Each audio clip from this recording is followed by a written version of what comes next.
caros amigos que agora acompanham a programação da TV Candidez, estamos iniciando mais um programa Espírita Nova Era, uma realização da AME, Aliança Municipal Espírita de Divinópolis. E como já é de conhecimento de todos, o nosso objetivo é, acima de tudo, levar até você as diretrizes consoladoras e educativas do Espiritismo, na abordagem de diversos temas da atualidade à luz da doutrina espírita, assim também como temas básicos do Espiritismo, pautado nos seus princípios fundamentais. Hoje nós vamos abordar uma temática de suma importância para a humanidade e para todos vocês que agora nos acompanham. É o tema suicídio. E para estar falando com a gente dessa temática palpitante, de suma importância para todos nós, nós convidamos o nosso amigo Sérgio Bebiano, que já é um companheiro cativo aqui do programa, né, Sérgio? Seja bem-vindo. Ele que é presidente do Centro Espírita Jesus de Nazaré, que fica ali no bairro Niterói, na Rua do Cobre, número 57, a mesma rua do Hospital São João de Deus, próximo ao Rio. Ele é presidente dessa casa e também é palestrante espírita. Seja bem-vindo, Sérgio. Obrigado, bom dia, amigos telespectadores. Para mim é uma alegria, uma honra e um prazer muito grande estar aqui mais uma vez nesse programa Nova Era, que tem ajudado tantas pessoas, levando esse conhecimento dessa doutrina maravilhosa e consoladora. É sempre um prazer estar aqui com vocês. Prazer é todo nosso, Sérgio. Como o Espiritismo, começando a primeira pergunta, como o Espiritismo analisa a questão do suicídio? Então, Ives e caros amigos telespectadores, esse tema realmente, como você colocou no início aqui, é um tema muito complexo, muito difícil. E às vezes a pessoa pretende ali dar fim à própria vida, abrir mão, muitas vezes, de todas as possibilidades de resolver essa situação, achando que com isso vai resolver o seu problema. Isso, na verdade, é um ledo engano. Porque não só não vai resolver o problema dela, como vai arrumar um problema muito, mas muito maior no plano espiritual. E, na verdade, meus caros amigos telespectadores, eu não teria aqui condições de explanar para vocês aqui uma palavra que seja sinônimo do que é o sofrimento de um suicida no plano espiritual. Mas eu poderia fazer uma analogia, sabe, Ives? Antero de Quental foi um poeta português. E ele se suicidou em 1891. E depois de longo tempo de sofrimento no plano espiritual, quando ele teve condições de voltar e dar uma manifestação e dar uma mensagem, isso está lá no livro O Martírio de um Suicida e no País da Luz. E ele falou a seguinte mensagem para nós. Ele disse assim, abre aspas, os maiores martírios da terra são doces consolações se compararmos ao mais suave sofrimento de um suicida. Olha só. Então eu não conheço palavra que seria sinônimo de um sofrimento de um suicida. Então imagina você, meu amigo, minha amiga, a pior coisa que possa acontecer com você na face da terra, a pior desgraça desse mundo, é uma doce consolação se nós compararmos ao mais suave sofrimento de um suicida. Então jamais será aqui uma válvula de escape. E é bom a gente ressaltar o próprio Evangelho segundo o Espiritismo, ali no capítulo 5 do Bem-aventurados Aflitos, tem uma mensagem suicídio e loucura, em que Kardec, os espíritos através de Allan Kardec, colocam que o suicídio é acima de tudo também uma covardia moral da pessoa que não tem muitas vezes aquela galhardia de poder transpor os próprios obstáculos da vida e por ainda serem materialistas, né, não acreditarem que a vida prossegue após acabam escapando por essa válvula falsa, né? Achando que uma porta na verdade, uma porta falsa aí. Com certeza. Escapatória. Vários segmentos religiosos, Sérgio, condenam o suicida. Como que o Espiritismo vê a condição do suicida? O Espiritismo também condena o suicida? Na verdade, Ives e caros amigos, este assunto ele é muito pouco debatido nas casas religiosas. Ele é muitas vezes tratado como um tabu. Acha-se que, entende-se que não falando, isso vai preservar. E na verdade não, até a própria mídia não trata esse assunto de uma forma mais ampla, na verdade. O Brasil, meus queridos, para vocês terem noção, ele é o campeão mundial de suicídio dos adolescentes. Então, isso é uma coisa que nós temos que conversar mais sobre isso, debater mais sobre isso. E nós, além disso tudo, ainda tem a questão das influências espirituais. Estamos rodeados de espíritos de todas as naturezas. Tem os processos obsessivos, aonde então aquelas entidades vão infernizando a vida da pessoa, vão influenciando a vida da pessoa, que já está com uma situação difícil, né? E acaba cometendo aí esse ato insano. Portanto, eu entendo que esses assuntos eles devem ser mais discutidos nas casas religiosas, para ir fortalecendo na vida da pessoa, no coração da pessoa, a ideia de um Deus misericordioso, de um Deus bondoso, e que também a vida não se extingue com a morte do corpo físico. E essa condenação das religiões, que o suicida ele vai passar por um martírio perpétuo após a consumação do seu corpo físico, deliberadamente, ou seja, pelo próprio suicida, o Espiritismo ele vem analisar que o sofrimento do suicida ele é realmente muito intenso no plano espiritual. Mas agora é bom ressaltar que esse sofrimento ele não é perpétuo. Não é eterno. Deus ele sempre dá para a gente uma chance de reparação. Talvez o que aconteça seja um agravamento da situação, porque o nosso livre-arbítrio permite, né, Sérgio, nós agravarmos a nossa condição espiritual. Com certeza, o agravamento do sofrimento ele é muito extenso mesmo. Sim. Não existe a pena eterna, como se falava, você vai queimar eternamente no fogo do inferno. Não existe. Sim.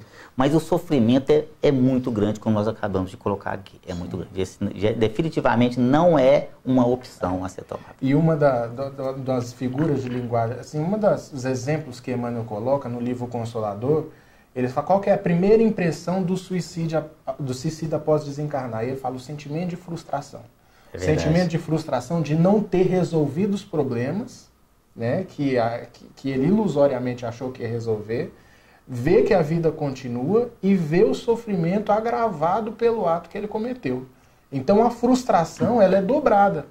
Se a frustração, a decepção. Isso, exatamente. É uma decepção muito grande lá. Né? Com certeza. Vamos, Sérgio, a gente vê aumentar o número de suicídios no mundo. Segundo a Organização Mundial de Saúde, a OMS, a cada 40 segundos uma pessoa comete suicídio. Do ponto de vista espiritual, como que a gente pode analisar esse aumento do suicídio em todo o mundo? Então, olha só. Essa questão, inclusive, das causas que levam a pessoa a se matar, isso aí realmente é uma situação muito complicada, porque, na verdade, o suicida, ele não quer morrer. O suicida, ele não quer se matar. Ele quer resolver o problema dele.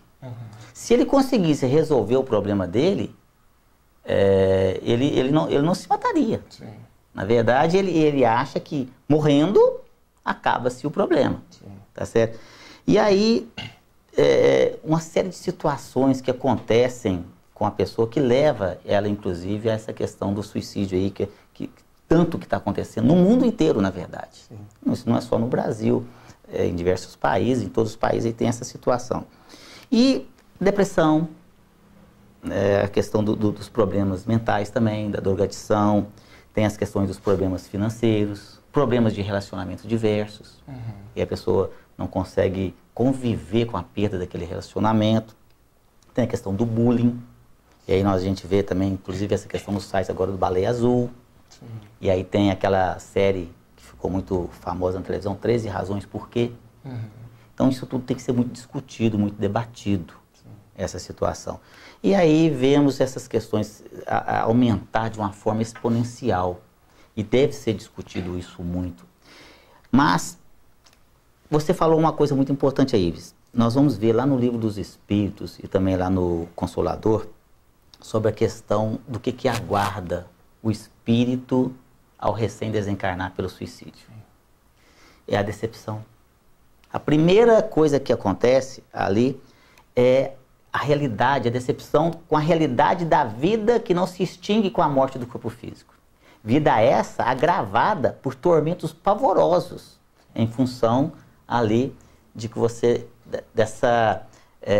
de não ter acatado, de não ter a resignação, a perseverança para passar por aqueles momentos difíceis ali.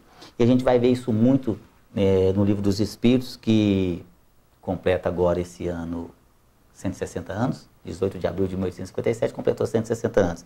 Nós vamos ver também isso lá no livro Consolador, que fala muito sobre essa questão. E o problema maior, Ives, é que esse espírito, ele continua no plano espiritual sentindo as mesmas sensações ali daquele ato insano que ele cometeu naquele momento. Então, por exemplo, o cara suicidou pelo enforcamento. Então ele continua no plano espiritual sentindo ali a corda o asfixiando ali no plano espiritual, como se estivesse se enforcando a cada segundo. O estampido do tiro na cabeça, com sangue escorrendo, segundo após segundo. A queda livre. A cada segundo ele sente o corpo como se ele estivesse caindo ali daquela altura. Sim. Então é uma sensação, e ele não consegue compreender por que ele não morre. Mas não pode, eu morri e não consigo morrer. Eu falo isso para vocês, meus amigos telespectadores, com bastante propriedade, porque essa é uma das atividades que eu faço lá no Centro Espírita Jesus de Nazaré, em tantas outras casas, como voluntário, nas reuniões mediúnicas, conversando com os espíritos, igual estou conversando aqui com eles, igual estou conversando aqui com vocês, de uma forma muito natural. E esses espíritos chegam para nós numa situação de penúria.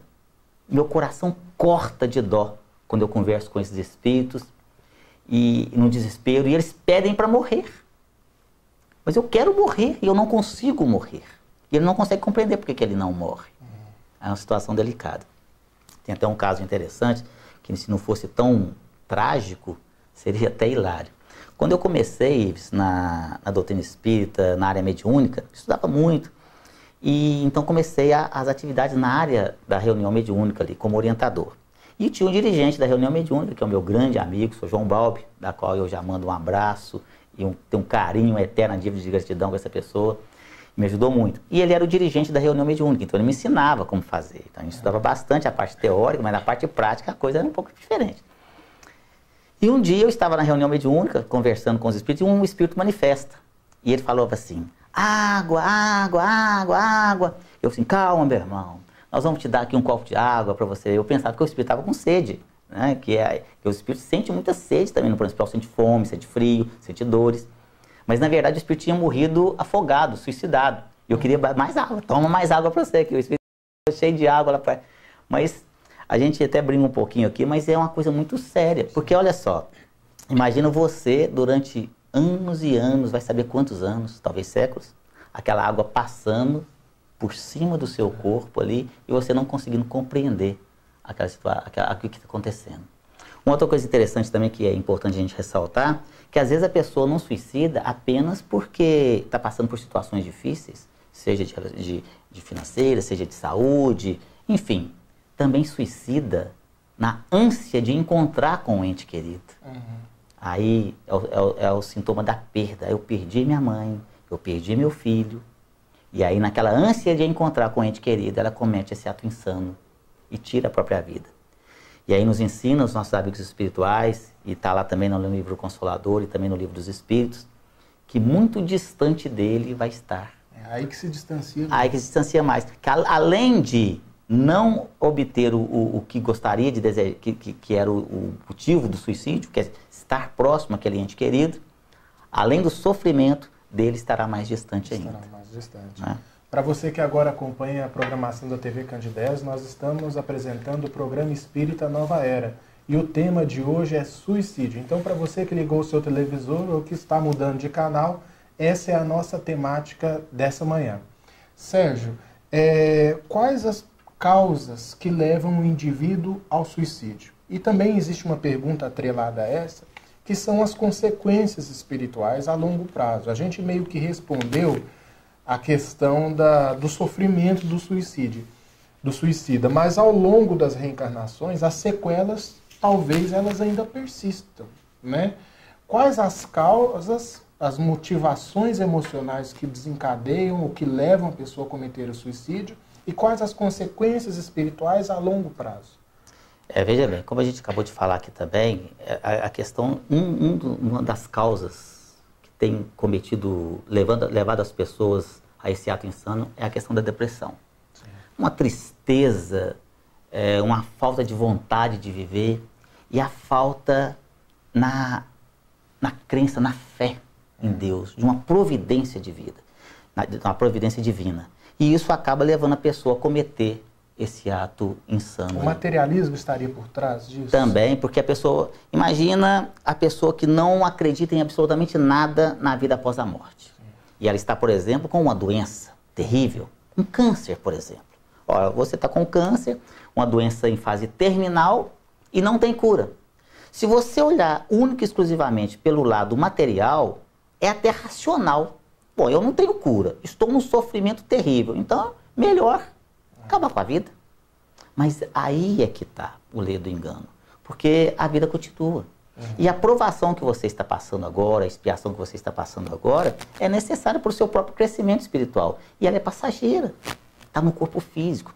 Se você souber administrar isso de forma consciente, de forma racional e principalmente com muita fé no porvir, você com certeza no plano espiritual estará muito melhor, porque vai ter passado por essa etapa como um vencedor. Sim. Caso contrário, tirando a vida, extinguindo a vida antes do tempo, aí você vai sofrer tudo isso que a gente colocou aqui agora há pouco. E a espiritualidade nos coloca a questão do suicídio como sendo um resultado direto do egoísmo. Porque, veja bem, Sérgio e telespectadores, às vezes nós estamos passando por sofrimentos, mas existem pessoas passando por sofrimentos piores do que o nosso. Não tenha dúvida. E a gente acha que o nosso sofrimento é o maior do mundo, é o maior do universo, e por isso a gente precisa cometer suicídio. Então você vê que o egoísmo, ele também se apresenta na escassez. Quando eu acho que o meu sofrimento é o maior de todos, não consigo olhar para o lado e ver muitas vezes um companheiro que está sofrendo muito mais do que eu e passando por aquela situação com coragem, com enfrentamento, com a coragem moral que o Evangelho segundo o Espiritismo nos coloca, né, Sérgio? Não tem dúvida, meu amigo. Então, assim, a questão dessa estrutura emocional, ela também passa pela educação doméstica. Ensinar a lidar com a frustração, a lidar com os dessabores da vida, é algo que vai nos prevenir grandemente. E falando em prevenção, como o Espiritismo ele pode auxiliar na questão da prevenção do suicídio? Veja bem, meus amigos, todo auxílio de uma pessoa que está passando por uma situação difícil, ele é necessário. Primeiro é jamais virar as costas para quem quer que seja que te busque o auxílio. E jamais mensurar a dor do outro. Nós não temos o direito de mensurar a dor do outro. Às vezes a pessoa chega para você e fala assim, eu terminei meu namoro, vou suicidar. Aí você fala assim, mas que é isso? Como é que você faz uma coisa dessa? Que bobagem! Ou frescura, né? Não é? E acha que aquilo é uma coisa infantil. Olha, aquilo para aquela pessoa é a pior coisa que está acontecendo naquele momento. Sim. Se para você já é uma coisa passageira, se você consegue superar aquilo de uma forma muito tranquila, que bom para você. Que bom que você já conseguiu superar essa fase. Agora, o auxílio psicológico ele é muito importante, muito importante. Em alguns casos, o tratamento da psiquiatria também. Mas o conhecimento da doutrina espírita é de fundamental importância. Ele é o antídoto perfeito contra aí a questão do mal e do suicídio, fortalecendo em nós a ideia de Deus, que a vida continua no plano espiritual, que a vida não se extingue com a morte do corpo físico, né? Alma, né, certo? Exatamente, e que o suicídio jamais, em tempo algum, será uma opção, jamais será uma porta de saída, tá certo? Além disso, nas casas espíritas você vai encontrar ali o tratamento espiritual, você vai encontrar ali a fluidoterapia, o passe, né? Fortalecendo ali através das palestras do conhecimento, para que você possa sintonizar com os bons amigos espirituais e evitando de cometer esse ato insano. Porque toda vez que nós estamos interessados em fazer algo, como você bem disse anteriormente, a gente estabelece conexões espirituais. Então, assim como se a gente encarnado, a gente estabelece conexões de acordo com o nosso interesse, no plano espiritual é a mesma coisa. Se eu estou querendo jogar futebol, eu vou me reunir com quem está querendo jogar futebol. Por quê? São interesses em comum. A pessoa que está pretendendo se autoexterminar, ela vai também estabelecer conexão com espíritos que hoje se autoexterminaram, então no plano espiritual naquela mesma amargura. Ou inimigos seus do passado. Ou inimigos seus do passado. Verdade. Então a casa espírita ela vai ajudar a desconectar mentalmente desses irmãos que são, na verdade, oportunistas, porque esperam uma condição mental adequada que a gente possa oferecer para eles, para poderem estar incidindo sobre nós. Tudo é sintonia. Né? Agora vem uma pergunta muito interessante, porque ela amplia a questão do suicídio. Como se dá o suicídio indireto ou inconsciente, como André Luiz nos fala em suas obras? O cigarro, os vícios, o álcool, ele pode ser considerado um método de suicídio? É muito interessante essa pergunta, né, Ives e caros amigos telespectadores, porque a pessoa, ela acha que o suicídio é o seguinte, é você dando um tiro na cabeça, tomando veneno, ou se enforcando, ou nas mais diversas situações que ele pode fazer. Mas nós podemos classificar o suicídio em basicamente duas situações. O suicídio consciente, ou voluntário, que é esse que nós acabamos de falar, ou o suicídio inconsciente ou involuntário. É aquele que a pessoa não quer morrer, mas está se matando, aos poucos. Através, por exemplo, dos vícios. Sim. Como foi colocado aqui agora. Então a pessoa está lá, apesar de ter a noção, já ter o conhecimento, porque hoje a medicina está muito evoluída nesse processo. Então nós sabemos que hoje o cigarro, ele faz mal à saúde, a bebida, as drogas, e a pessoa está fumando, bebendo, usando drogas, danificando o seu corpo físico e, consequentemente, cometendo um suicídio. Isso é considerado suicídio. E aí você falou de André Luiz, e André Luiz ficou durante longos 8 anos e meio terrenos nas regiões de muito sofrimento, que nós denominamos aqui de umbral, zonas umbralinas. E depois, então, quando foi resgatado, e pelo ministro Clarence e Lísias, foi levado à colônia Nosso Lar. E lá, no hospital, deitado na cama, na maca do hospital, os amigos espirituais conversando, que pena que o nosso irmão aqui veio através do suicídio. Eu disse, não, eu não suicidei, não. Não suicidou sim, você bebia demais, você fumava demais, você tinha uma vida desregrada, você era muito nervoso, olha só, você era muito bravo. Olha os bravinhos aí, ó, intoxicando o fígado, todo amarelo de raiva, né? Alimentação desregrada, e vai para os maus pensamentos. Então a pessoa está fumando, está ali bebendo, está usando drogas, e está se matando aos poucos. E a pessoa fala, mas eu não... O corpo é meu, eu faço dele o que eu quiser. Não. O corpo ele foi emprestado por Deus. Tá certo? Então você está suicidando sim. E o pior, traz sequelas no plano, depois na próxima reencarnação. Então eu falo que a pessoa sofre 3 vezes. Sofre enquanto está aqui, reencarnada, porque vai pegar um câncer. E depois no plano espiritual é considerado um suicida, vai sofrer demais, muito mesmo. E quando reencarnar, vai trazer sequelas. Aí nasce com um monte de problemas respiratórios, nasce com cirrose. Os médicos não conseguem explicar por que aquela pessoa tem ali aquela doença. Mas é porque você danificou. Então hoje a gente colhe o que a gente planta. Então, meus queridos, vamos refletir muito sobre a questão dos vícios, além dos processos obsessivos. Porque perto de você tem uma gama enorme de entidades que estão ali ligadas a você, influenciando ainda na questão dos vícios, tá certo? Então, tem até uma palestra muito interessante do nosso amigo Vicente Cardoso, lá no site do Jesus de Nazaré, jesusnazaré.com.br, depois vocês vão ver, estão vendo aí escrito aí embaixo aí, que ele fala exatamente sobre esse processo obsessivo. E uma palestra minha que a gente fala com mais tempo sobre esse tema de hoje, que se chama Suicídio e Suas Consequências. Depois entre lá para vocês assistirem essa palestra, mas muito cuidado com as questões dos vícios. Porque definitivamente você será considerado um suicida no plano espiritual. E o sofrimento, ele é muito grande. Sim. Sérgio, nós te agradecemos por esses esclarecimentos. Agradecemos também a todos que nos acompanharam nesse programa, que certamente ajudou a esclarecer muitos pontos, muitos questionamentos que todos nós trazemos. Então nós agradecemos também a audiência de todos vocês, a paciência. Lembrando ainda que todo sábado, às 9h30 da manhã, o nosso programa vai ao ar com uma reprise às terças-feiras, das 7 às 7h30 da manhã. Nós esperamos vocês nos nossos próximos encontros. Muita paz e até lá.